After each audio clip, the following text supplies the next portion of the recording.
पहला नियम एकादशी व्रत का सबसे पहला नियम है कि आप जिस दिन व्रत करो उसके एक दिन पहले भक्ति का संचार इस हृदय में करो। भक्ति का संचार इस हृदय में कर लीजिए। जिस दिन आप व्रत करो, जैसे एकादशी का व्रत कर रहे हो तो दशमी के दिन शाम का समय जब आवे, रात्रि जब होने लगे, शाम का समय आवे और रात्रि का आप जब भोजन ग्रहण करो तो उस भोजन में कोई ऐसा पदार्थ ग्रहण मत करिए जिस पदार्थ के कारण आपकी एकादशी बिगड़ जाए।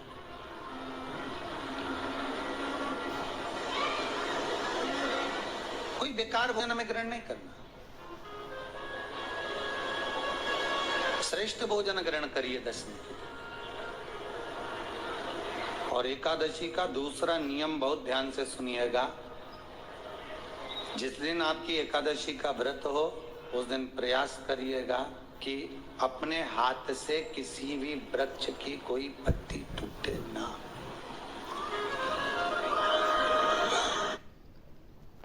श्री शिवाय नमस्तुभ्यम। हर हर महादेव। आप सभी का मेरे चैनल धार्मिक वीडियो पर स्वागत है।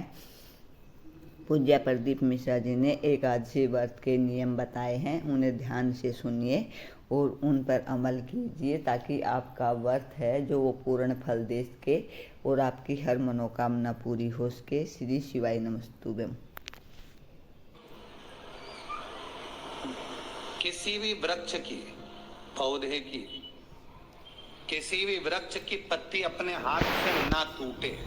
बहुत ध्यान दीजिएगा महाराज। एकादशी का ये दूसरा नियम है कि अपने हाथ से किसी पौधे की, किसी वृक्ष की, किसी डाली की कोई पत्ती टूटे ना, कोई पत्ती ना टूटे, इसका प्रयास करिए।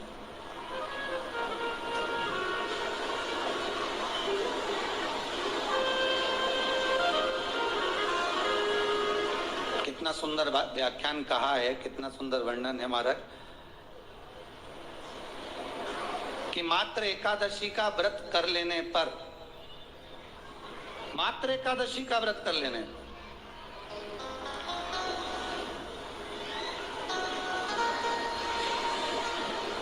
जो पूर्व में किया गया हमारा पाप कर्म है, हमने किसी जीव की हत्या करी है, हमने किसी को कष्ट प्रदान करा है, हमने किसी को अपशब्द कहा है, हमने किसी को ताने दिए, हमने किसी को आड़ा टेढ़ा कहा है, हमने किसी को गालियां दे दी है, मात्र एकादशी का व्रत ही कर लेने पर ये सारे जो दोष हैं वो समाप्त हो जाते।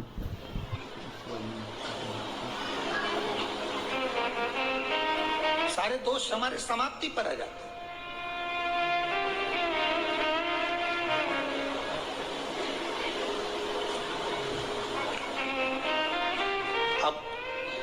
विचार करिएगा थोड़ा सा अपने मन में, अपने चित्त में, अपनी वृत्ति में एक बात उतारिएगा।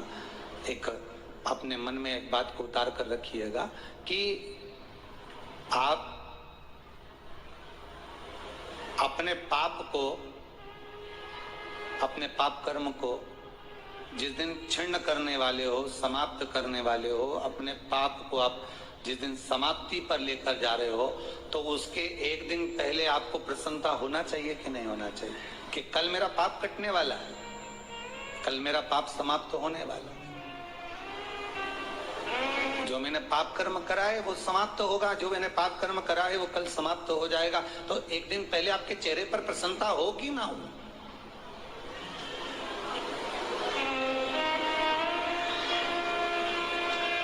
चेहरे पर वो प्रसन्नता आपके आना चाहिए कि कल मेरा एकादशी का व्रत है, आज दशमी है, कल एकादशी का व्रत है, तो कल मेरी जब एकादशी का व्रत रहेगा तो मेरा ना जाने कितना कितना पाप, कितना कितना असत्य, कितना कितना झूठ, कितना कितना प्रपंच वो समाप्त हो जाएगा। इसमें मुझे प्रसन्नता हो, इसमें मुझे आनंदता हो।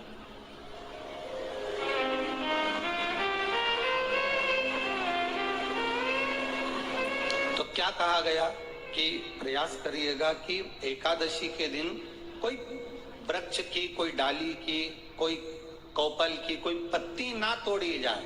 क्यों? तो कहा अगर उस पत्ती को हम तोड़ देते हैं, वृक्ष की पत्ती को या क्यारे में लगी हुई कोई डाली की पत्ती को हम तोड़ देते हैं, तो एकादशी का पुण्य फल प्राप्त नहीं होता। एकादशी का कोई फल हमारे खाते में नहीं जाता, पुण्य फल प्राप्त। अब फिर भले तुम चाहे तुमने मोरदन खाया हो, चाहे तुमने फिर चिप्स खाई हो, चाहे तुमने फिर व्रत का कितना ही। व्रत के सभी नियम ध्यान से सुनिए और उन पर अच्छे से अमल कीजिए और व्रत को पूर्ण कीजिए।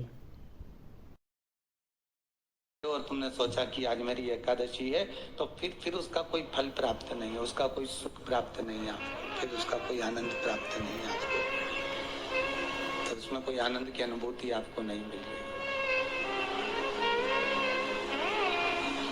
तो याद रखिए, गौदान और एकादशी, श्रीमद वल्लभाचार्य जी ने मायावत का खंडन करा था जगन्नाथपुरी में, और श्रीमद वल्लभाचार्य जी ने कहा था एकादशी मरने के बाद मत दो, एकादशी जीते जीते।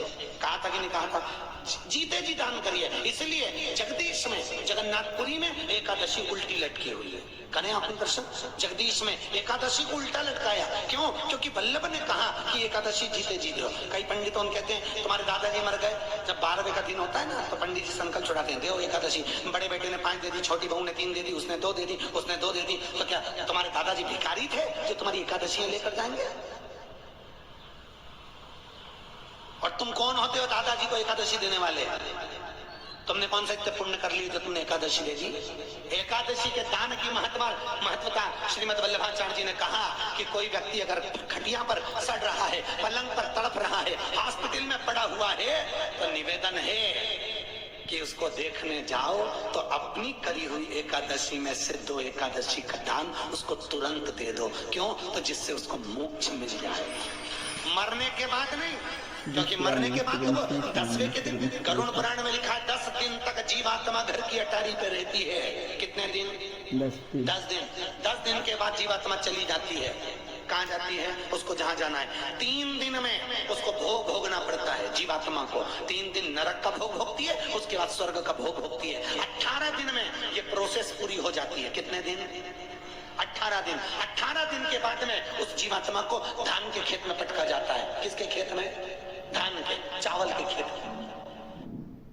पूज्य प्रदीप मिश्रा जी ने बताया है कि एकादशी का व्रत ऐसा है कि अगर कोई घर में बहुत ज़्यादा बीमार है, खटिया पे सड़ रहा है, तो उसको हमें एकादशी दे देनी चाहिए, जिससे कि उसकी मुक्ति हो जाए। पूज्य प्रदीप मिश्रा जी के उपाय सुनने और देखने के लिए प्लीज़ मेरे चैनल को लाइक, कमेंट और शेयर जरूर करें। मेरा चैनल है धार्मिक वीडियो श्री शिवाय नमस्ते।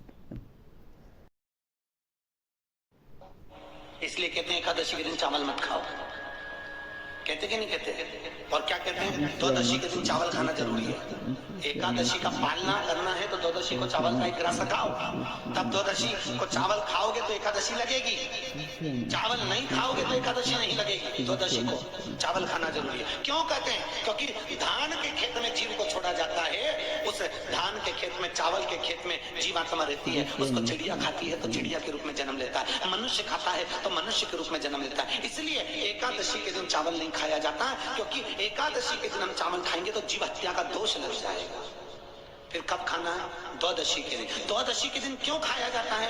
क्योंकि हम एकादशी के व्रत करे रहते हैं, और पहला घासा जब चावल का खाते हैं तो अपनी करी हुई एकादशी का पुण्य जितने जीव हमारे मुंह में जाते हैं उनको उसका पुण्य मिल जाता है, और उनका जन्म नहीं होता, वो तर जाते हैं, उनको एकादशी का भाग मिल जाता है। इसलिए कहते हैं एकादशी को चावल मत खाओ, पर द्वादशी को चावल खाओ।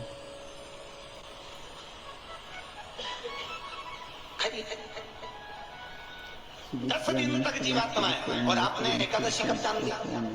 बोलो जल्दी। 12वें के दिन, 13वें के दिन आपने एकादशी का दान दिया, वो मिली उनको? अरे बोलो अच्छे से। कई तो अभी तक कर रही होगी, हमारे दादाजी के निमित्त की कर रहे हैं, कर ले। फिर वही वाली बात आ गई, गुलाब के फूल में पानी जारी है। एकादशी के दिन शंकर भगवान को चावल का दाना चढ़ाना चाहिए कि नहीं चाहिए?